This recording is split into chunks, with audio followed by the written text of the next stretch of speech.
સાવરકુંડલા નગરપાલિકાની ચૂંટણી છે ત્યારે સાવરકુંડલા શહેરની અંદર કોંગ્રેસ પાર્ટી દ્વારા વોર્ડ નંબર 7ના ઉમેદવાર તરીકે અમને 4 ઉમેદવારને પાર્ટીએ ટિકિટ આપી છે, જેમાં હું નાસિરભાઈ ચૌહાણ એક નગરપાલિકાના ઉમેદવાર તરીકે છું.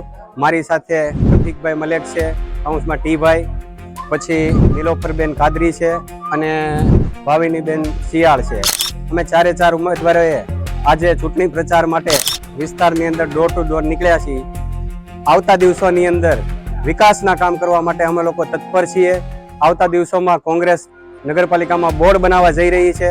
બોર્ડ બને એટલે સાવરકુંડલા શહેરને નંદનવન બનાવવાની અમે શહેરીજનોને ખાતરી આપીએ છીએ. આજે ચોથી ટર્મ મારી પાર્ટીએ મને રિપીટ કર્યો છે, ચોથી ટર્મની ચૂંટણી લડું છું, ત્યારે અમે 4 ઉમેદવારો પ્રજાહિતના કાર્યો કરશું એવી સર્વોને અમે અપીલ કરીએ છીએ.